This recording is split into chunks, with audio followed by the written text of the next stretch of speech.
Mahesh Srivastava ji, Africa से। सदगुरुदेव भगवान के श्री चरणों में कोटि कोटि प्रणाम। महाराज श्री, शरणागत मंत्र होठ बंद करके जपा जाता है, तो जैसे आप बताते हैं कि नाम पहले जिह्वा पर विराजमान होता है, फिर कंठ में आता है, फिर हृदय में समा जाता है, तो ये प्रक्रिया मंत्र के साथ भी संभव है? अब जिह्वा तो हिलो है, होठ बंद है, हम क्या जप रहे तुम नहीं जान रहे, पर ऐसा लग रहा है कुछ जप रहे हैं, जिह्वा तो काम कर रहे ना। अब मंत्र जप हो रहा, जिह्वा शांत चल रहा है, अब मानसिक चल रहा है। एकदम मानसिक में मन नहीं लगता, उसका एक क्रम है।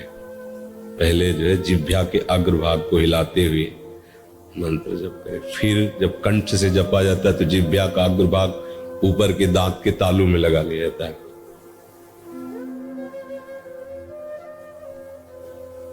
फिर जब मानसिक प्रारंभ होता है, मुंह खुला है, ऐसा है, ये सब बाहरी बातों का कुछ नहीं रहता, दिमाग में चल रहा है। हम आपकी तरफ हिल रहे हैं, आपके चेहरे मंत्र दिखाई दे रहा है, इधर देख रहे हैं, मंत्र दिखाई दे रहा है।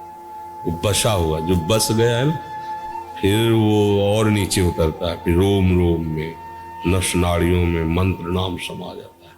देखो महापुरुषों, जहां भूमि में पग रख दिया वो भूमि बोल रही विट्ठल विट्ठल, जिस कंडे को छू लिया तो कंडा बोल रहा विट्ठल विट्ठल, हड्डियों में कान में लगाया तो निकल रहा विट्ठल विट्ठल, नाम समा गया है। मंत्र को ऐसे उच्चारण नहीं किया जा सकता जैसे हम राधा राधा राधा, श्यामा श्यामा श्यामा, ऐसे मंत्र नहीं। मंत्र ओठ बंद, नए उपासक को चाहे इसमें उसको लगेगा कि हम थक रहे हैं, ये केवल मन का भार है। घंटों प्रपंच की बात कर लो, कभी नहीं थकोगे, मन नहीं कहेगा थक गया। लेकिन अगर 1 घंटे जब करोगे तो आपको सिखाएगा माथा दर्द कर रहा है, जबान दर्द कर रही है, थोड़ा चैन ले, ये बेईमानी कर रहा है अंदर से मन।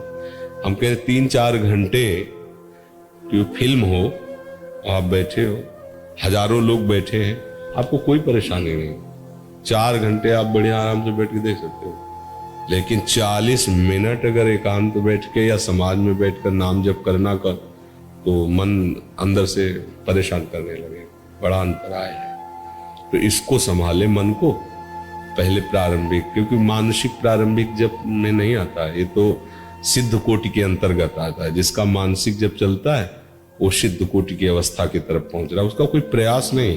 जैसे पलके स्वाभाविक झपक रही, श्वास स्वाभाविक निकल रही, ऐसे उसका स्वाभाविक सहज भजन होता है, सूरत योग।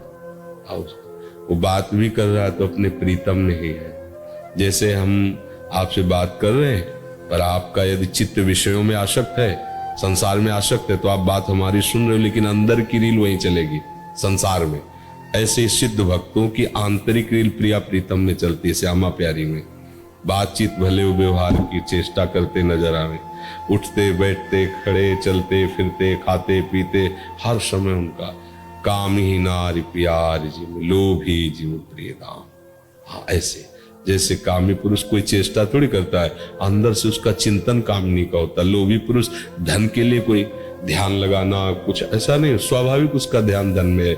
ऐसे ही परम धन प्रियालाल में उपासकों का मन समर्पित हो जाता है। इसलिए प्रारंभ में मन को छूट न दे, उसका अभ्यास जरूर करावे। जहाँ कोई थोड़ा भजन करने लगता है तो मन उसको शिक्षा देने लगता है। मानसिक में बहुत लाभ है, और जहां मानसिक में आप थोड़ा करेंगे तो भाग जाएगा, वो खत्म वो प्रपंच में। क्योंकि मन से भजन करने का मतलब ठीक मन पंगु होकर उसी नाम में लगे, उसी मंत्र में लगे। और जब मन में प्रेम का आवेश हो जाता है, फिर सब साधनों का फल मिल जाता है, और निरंतर भजन स्वयं मन करने लगता है। अब स्वयं मन श्री कृष्णमय हो जाता है, स्वयं मन प्रेममय हो जाता है। इसका कुछ ऐसा, इसमें जो रंग डालो वही रंग हो जाता है। जैसे काम आएगा तो मन काम में हो जाएगा, क्रोध आएगा तो क्रोध में हो जाएगा, और अगर मन में नाम डाल दिया ना तो मन नाम में हो जाएगा। श्याम डाल दिया तो श्याम में हो जाएगा, राम डाल दिया तो राम में हो जाएगा। इसका स्वरूप ही ऐसा मन का है, इसमें जो पकड़ा दो वो वही अपने में तन्मय कर लेता है। समझ क्या होता है जब मौसम करके करते हैं तो हम जब जिब्वा चलाने की आदत बनी नहीं, खाली नाक में कंपन महसूस होता है और गले तक तो जाने की बात बहुत। हाँ, तो इतना भी काफी है। ये नाक के जो स्वर से कटाक्ष होता है ना मंत्र का, ये भी अच्छा है, ये भी अच्छा है, बस ऊँट बंद है, ये भी है। इसका भी अभ्यास किया है हमने शुरू में, इसलिए इसका भी परिचय है। श्वास की कटार जैसे, मतलब वो मानो नाक से जैसे गुनगुनाया जाता है, तो गुनगुनाने में आवाज बाहर आती है, पर वो अंदर गुनगुना रहा है मंत्र को। उस श्वास की हल्की कटाक्ष से मंत्र उच्चारण होता है। ठीक है, अच्छा है, करते रहिए। लाभ मंत्र पर हो या रूप लीला चिंतन? हमारा सबसे पहला उद्देश्य होना चाहिए संसार का चिंतन छोड़ना, समझ रहे? हमें लाभ वृद्धि में नहीं देखना। हमारा सबसे बड़ा लाभ है इन केन प्रकारेण संसार शरीर का भोगों का चिंतन ना हो पाए। अब वो हमारा मन निरंतर नाम में लगता है कि मंत्र में लगता है कि रूप में लगता है कि लीला में लगता है। एक रस ये रह नहीं सकता, क्योंकि सिद्ध पुरुष होने, सिद्धावस्था जब आ जाती है तो अगर रूप में डूबा तो कई घंटे रूप में डूबा है, नाम में डूबा तो कई घंटे नाम में डूबा हुआ है। लेकिन अपने लोग साधक हैं, तो इसीलिए अभ्यास योग युक्तेन, हमको ऐसे अभ्यास योग युक्त होना है, चेतसा नान्यगामिना, कि हमारा चित्त कहीं और जाए ना। तो देख रहे हैं मंत्र से उठ के भाग रहा है, तो नाम में लगा दिया, नाम से भाग रहा है, सत्संग सुनाने लगे, स्वाध्याय में लगा दिया, सेवा में लगा दिया। हमको अभ्यास योग युक्तेन चेतसा नान्यगामिना, हमारा चित्त संसार में कहीं जा न पाए, पहले ये बात रखनी है। और जब संसार में नहीं जाएगा तो फिर प्रभु में जब रहेगा तो सब बराबर है। उन्हीं प्रभु का रूप है, उन्हीं प्रभु की लीला है, उन्हीं प्रभु का नाम है, उन्हीं प्रभु का धाम है, समझ रहे? अब आपके अंदर जो वो भेजेंगे वो आ जाएगा, आपको क्या परेशानी? रूपाशक्ति भेजेंगे तो आप रूप छके घूमत रहे, तन को तनिक न भान, नारायण दृग जल बहे, यह प्रेम पैंत, वो जो भेजेंगे आ जाएगा, अपने क्या मतलब है? तो अगर नाम की आसक्ति भेजेंगे, रोम रोम जब रग रग बोले, तब कछ स्वाद नाम को पावे, धाम तो खुली आंख से दिव्य वृंदावन आपको झलकने लगेगा। वो भेजते हैं, वो अपनी सामर्थ्य नहीं होती। प्रियालाल हमें देते हैं, हमें क्या करना है? अभ्यास योग युक्त चेतसा नान्यगा, हमारा चित्त कहीं चलायमान न हो, केवल एक प्रभु के नाम रूप लीला धाम, किसी में भी लगे। अभी हमारी प्रधानता इसमें लगे नहीं होनी चाहिए, हमारी प्रधानता इसमें ना लगे, संसार शरीर संबंध इसकी याद ना आवे, पहले इस पे आना चाहिए, समझ रहे ना?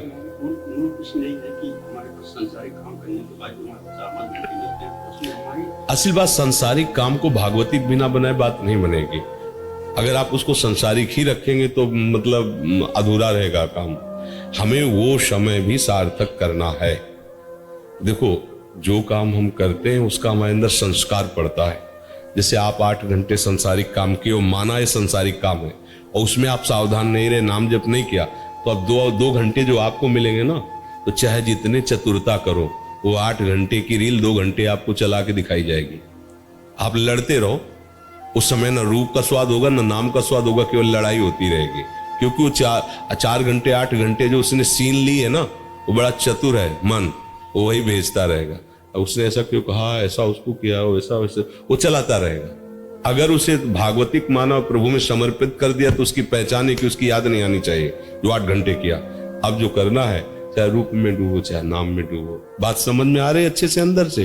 उसको जो समय आप संसार में व्यवहार में देते हैं, देना ही पड़ेगा, सबको देना पड़ता है। चाहे जितना बड़ा महात्मा हो, उसको दर्शन देने के लिए आना पड़ता है, उसको सबसे बात करनी होती है, वो सबके दुख सुख की बातें पूछ करके उसको प्रभु में आकर्षित करता है, ये उसकी सेवा है।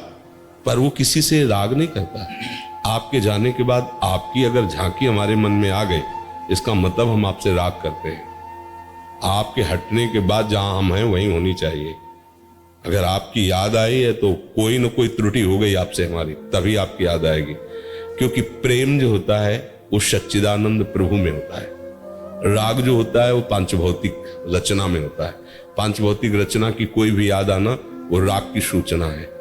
यदि प्रभु के संबंध से है तब तो ठीक है, और अगर ऐसे याद आती है तो वो राग है, और जहां राग है वहां फिर अनुराग का मार्ग बाधित करने वाला है। क्योंकि ये राग जब वैराग्य में बदलता है तभी अनुराग का प्रादुर्भाव होता है। समझ पा रहे हैं आप? जी महाराज जी, नाम या मंत्र जप में संख्या की अपेक्षा उसके चिंतन की प्राथमिकता है। हाँ, यही। तो जैसा कि